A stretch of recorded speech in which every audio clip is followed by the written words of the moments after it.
하나님의 말씀은 느헤미야 12장 44절에서 47절의 말씀입니다.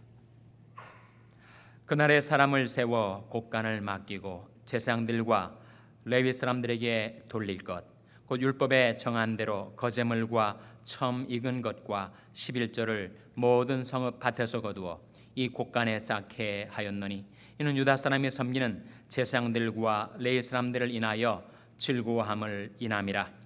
저희는 하나님을 섬기는 일과 결례일을 힘썼으며 노래하는 자들과 문지기들도 그러하여 모두 다윗과 그 아들 솔로몬의 명을 좇아 행하였으니, 옛적 다윗과 아사비 때에는 노래하는 자의 두목이 있어서 하나님께 찬송하는 노래와 감사하는 노래를 하였음이며, 스룹바벨과 느헤미야 때에는 온 이스라엘이 노래하는 자들과 문지기들에게 날마다 쓸 것을 주되 그 구별한 것을 레위 사람들에게 주고 레위 사람들은 그것을 또 구별하여 아론 자손에게 주었느니라.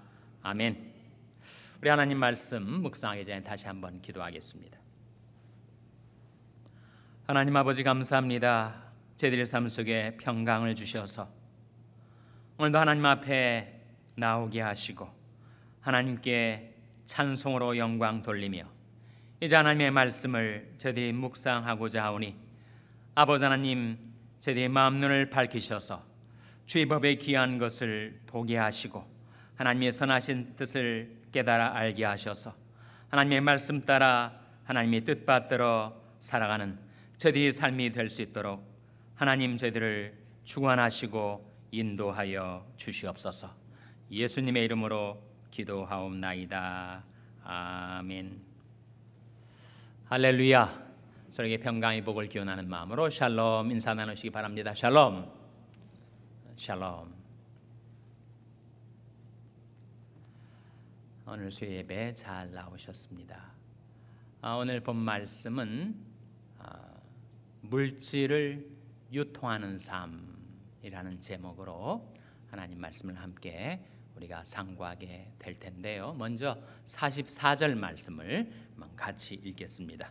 44절 말씀 다시 한번 같이 읽겠습니다. 시작.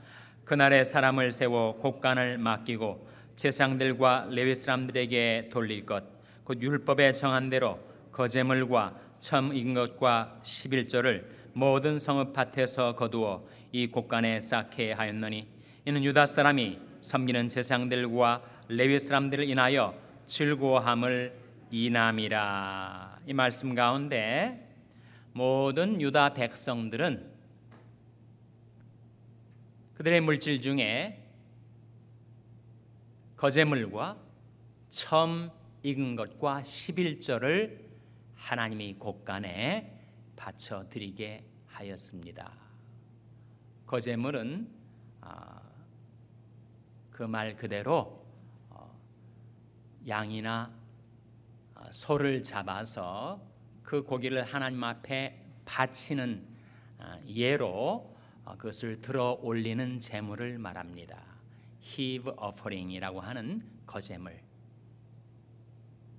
들 것자, 바칠 제자, 들어 바치는 제물, 그리고 소산의 처음 익은 열매, 그리고 11조, 하나님이 축복으로 주신 모든 소산의 10분의 1을 하나님이 곡간에 바쳐서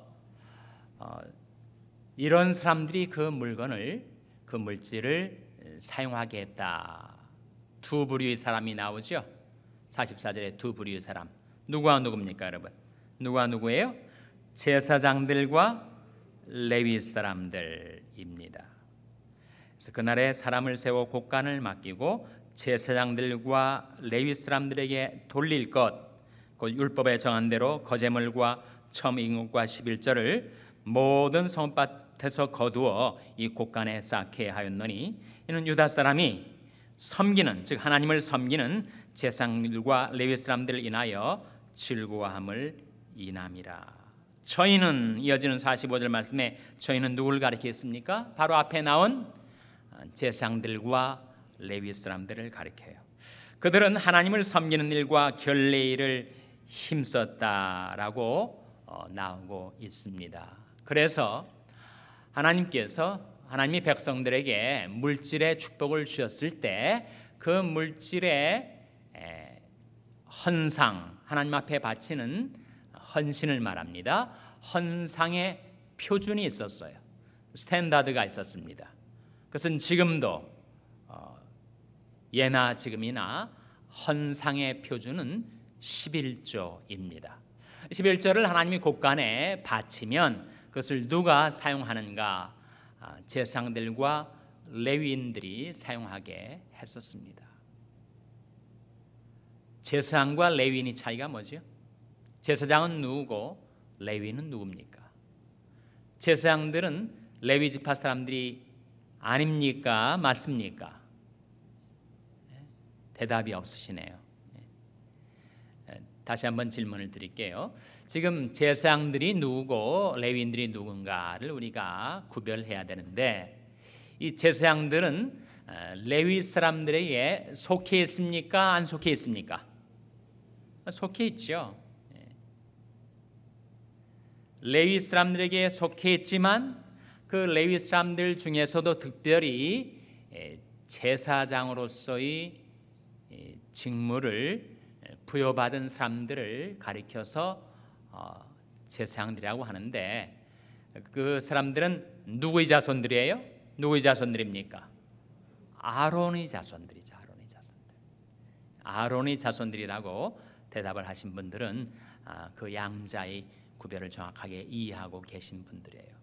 그러니까 이스라엘 민족은 바로 야곱의 12 아들들로 이루어진 지파, 12지파로 이스라엘 민족이 구성되어 있지 않아요? 그 중에서 레위라는 아들이 있었습니다.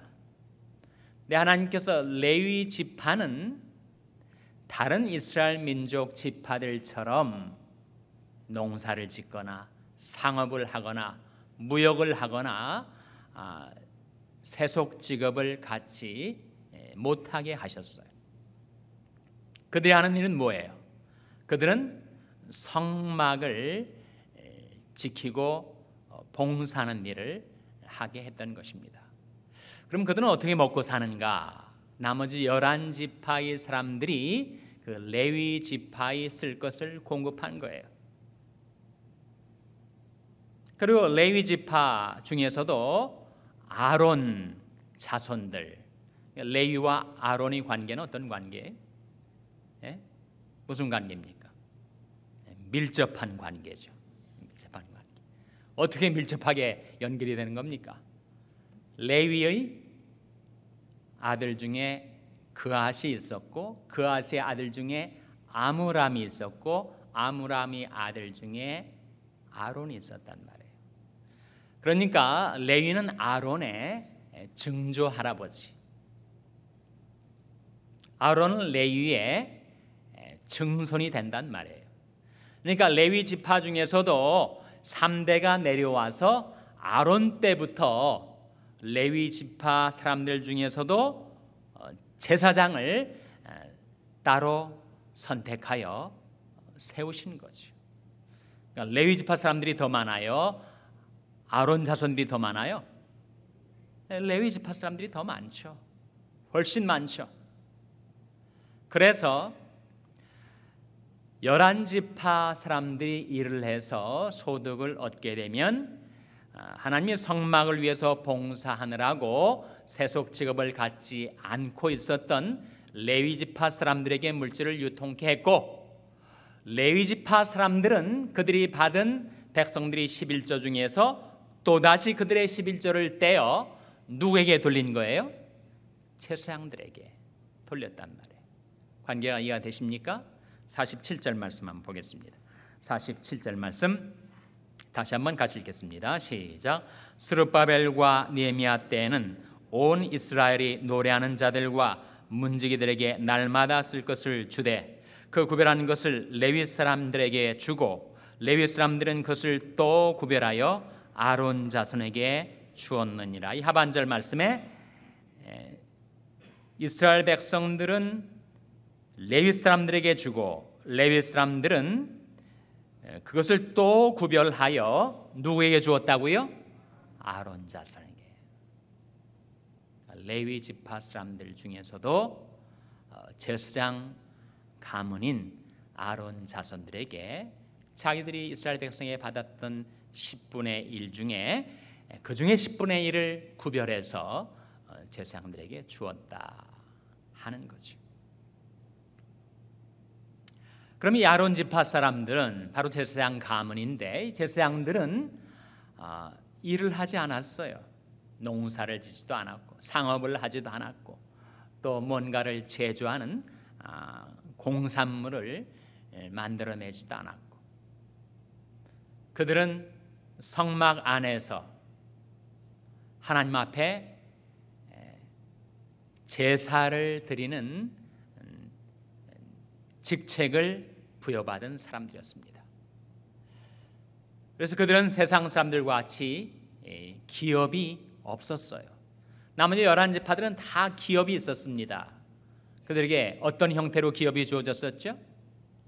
땅의 형태로 땅들을 분배해 주었단 말이에요. 그러나 레위지파 사람들과 특별히 제사장들은 땅이 없었습니다. 기업이 없었어요. 그 이유는 그들의 기업은 무엇이기 때문입니까? 그들의 기업은 바로 이것 때문이다. 민수기 18장 20절 말씀 한번 찾아보시기 바랍니다. 민수기 18장 20절 말씀. 구약성경 226면, 구약성경 226면 민수기 18장 20절 말씀 우리 찾아서 같이 읽겠습니다. 민수기 18장 20절 말씀 같이 읽겠습니다. 시작. 여호와께서 또 아론에게 이르시되 너는 이스라엘 자손이 땅의 기업도 없겠고 그들 중에 아무 분깃도 없을 것이나 나는 이스라엘 자손 중에 내 분깃이요 내 기업이니라. 모든 11지파의 사람들은 다 기업이 있었습니다. 분깃, 나눠받은 땅이 있었단 말이에요. 그러나 아론 자손들, 제사장들은 기업이 없었는데 그 이유가 뭐라는 것입니까? 그들의 기업은 하나님이시기 때문에, 하나님이 그들이 기업이시기 때문에. 그래서 나는 이스라엘 자손 중에 내 분깃이요 내 기업이니라. 레위 사람, 그들 중에서도 특별히 제사장들은 세상적인 기업이 없었습니다. 땅도 없었고 소득도 없었고 그들은 나눠받은 분깃도 없었어요. 그러나 그들의 기업이 있었는데 그것은 영원한 기업이신 하나님이 그들이 기업이었단 말이에요. 그렇지만 그들이 먹고 사는 생계의 문제는 어떻게 해결했는가? 다른 11지파 사람들이 하나님 앞에 바쳐드리는 11조를 그들이 쓰게 하신 것입니다. 이를 유다 백성들이 즐겁고 기쁘게 하였어요. 그래서 하나님께서 그들을 축복하시고 그들에게 더 풍성한 물질을 공급하셔서 그들로 하여금 물질을 유통하게 하는 삶을 살게 해 주신 것입니다. 아마 여러분 가운데 그런 경험을 하신 분들이 많이 계시고, 직접 경험이든지 또는 간접 경험, 다른 주위에 있는 사람들이 살아가는 삶의 모습을 통해서 간접 경험을 하신 분들도 계실 거예요. 다름 아니라 바로 하나님 앞에 구약과 신약이 우리에게 밝히 보여주시는 이 헌상의 표준 11조 생활을 하는 자들의 삶 속에 하나님께서 물질의 축복을 베푸신다. 그것은 영적인 법칙입니다. 자연계에 자연 법칙이 있는 것처럼 영계에 영적인 법칙, 도덕 법칙이 있는데, 하나님께서 하나님을 경외하고 신뢰함으로 그 명령받들어 11조 생활하는 자들에게 물질에 있어서 곤궁하지 않게 공급해 주시고 축복해 주신다. 그것을 경험하신 분들이 여러분들 가운데 계실 거예요. 내 재물과 소산물의 처음 익은 열매로 여호와를 공경하라. 그러면 내 창고가 가득히 차고 내 집틀에 새 포도즙이 넘치리라. 약속입니다. 그래서 우리가 그 하나님의 약속을 의지해서 우리가 하나님 앞에 드리는 헌상의 생활을 꾸준하게 행할 때 하나님이 어떻게 물질에 있어서도 하나님께서 풍성한 축복을 베풀어 주시는가를 우리가 경험할 수 있는 거죠.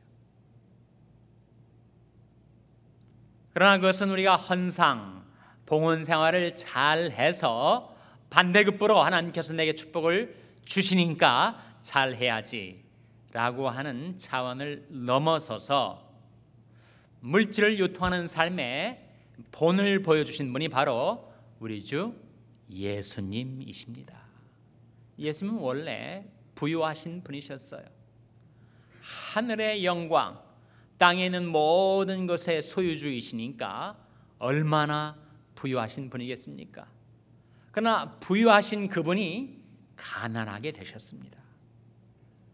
여우도 굴이 있고 공중의 새도 집 거할 둥지가 있지만 인자는 머리 둘 곳이 없다.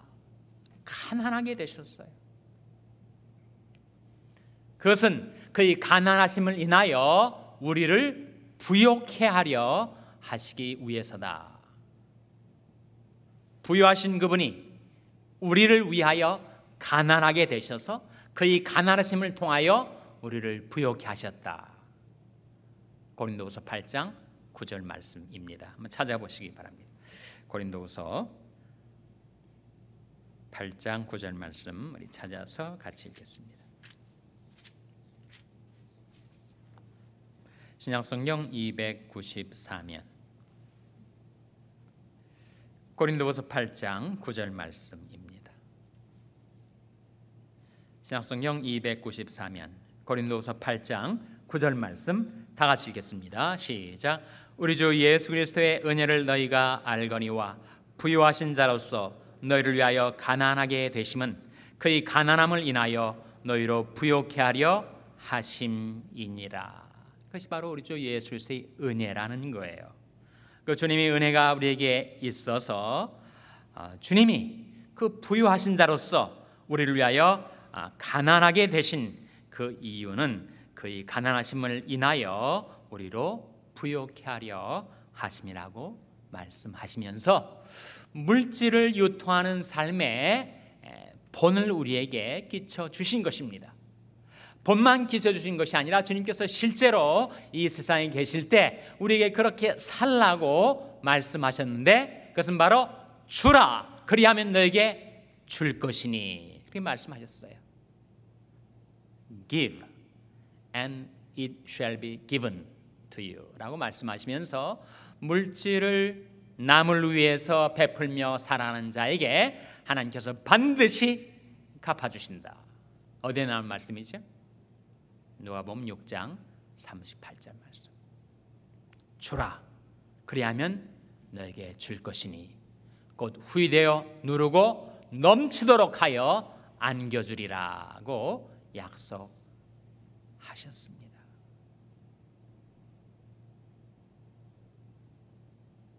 잠언 11장 24절 25절 말씀 한번 다 같이 찾아보시기 바랍니다. 물질을 유통하는 삶의 축복이 어떠한가를 보여주고 있는 말씀입니다. 잠언 11장 24절 25절 말씀. 잠언 11장 24절 25절 말씀 찾아서 우리 한번 같이 읽겠습니다. 구약 성경 922면 잠언 11장 24절 25절 말씀 같이 읽겠습니다. 시작. 흩어 구제하여도 더욱 부하게 되는 일이 있나니 과도히 아껴도 가난하게 될 뿐이니라. 구제를 좋아하는 자는 풍족해질 것이요 남을 윤택하게 하는 자는 윤택하여 지리라. 흩어 구제하여도 풍성하게 베푸는데 오히려 더욱 부하게 된단 말이죠. 신기하죠. 흩어 구제하여도 더욱 부하게 되는 일이 있나니 과도히 아껴도 가난하게 될 뿐이니라.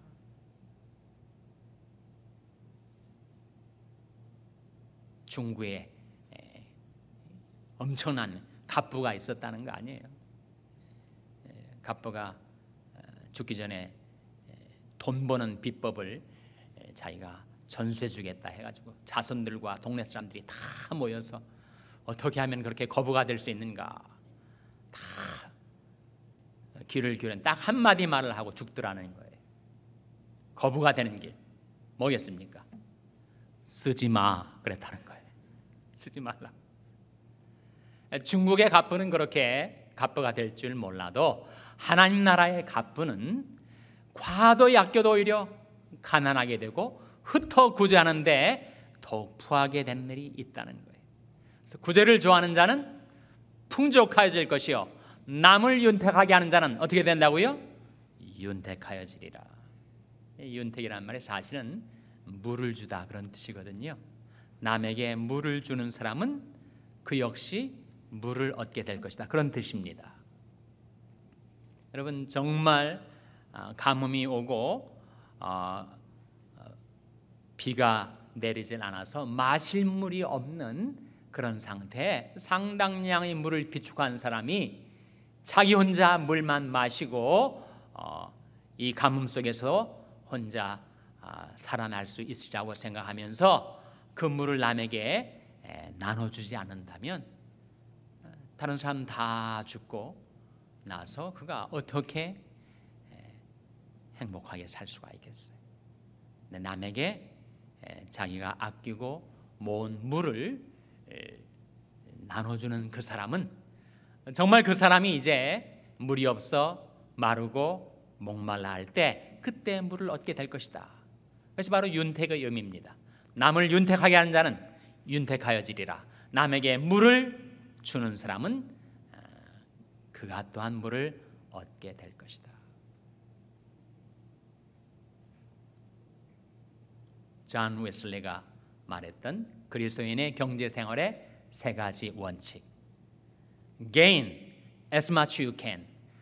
가능한 대로 많이 벌어라. Save as much you can. 가능한 대로 많이 저축하라. 그리고 세 번째, Give as much you can. 할 수 있는 대로 많이 주라.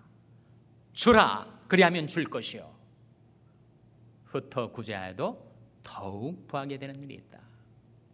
과도히 아껴도 가난하게 될 것이다. 구제를 좋아하는 자는 풍족하여질 것이다. 남을 윤택하게 하는 자는 윤택하여질 것이다. 남에게 물을 주는 사람은 그가 필요할 때 물을 얻게 될 것이다. 제가 재물을 흩어 빈궁한 자에게 주었으니 그 의가 영원히 있고 그 뿔이 영화로이 들리리로다. 그런 놀라운 성경의 약속이 여러분의 삶 가운데 이루어지게 되시기를 주님의 이름으로 축원합니다. 기도하시겠습니다. 아버지 하나님, 이 밤에 저희들이 하나님의 축복으로 받은 물질을 저희들이 어떻게 사용해야 할지를 가르쳐 주신 것 감사를 드립니다. 우리 주 예수 그리스도의 은혜가 저희들에게 임하여 부유하신 우리 주님이 저를 위하여 가난케 되심으로써 주님의 가난하심을 인하여 저희들이 부욕해 되었사오니 하나님께 받은 축복을 유통하는 삶을 살며 저희들에게 베푸신 물질을 남에게 베풀며 저희들은 하나님의 축복으로 더욱 풍성해지는 그런 복된 삶을 살 수 있도록 하나님 저희들을 도와 주시옵소서. 예수님의 이름으로 기도하옵나이다. 아멘.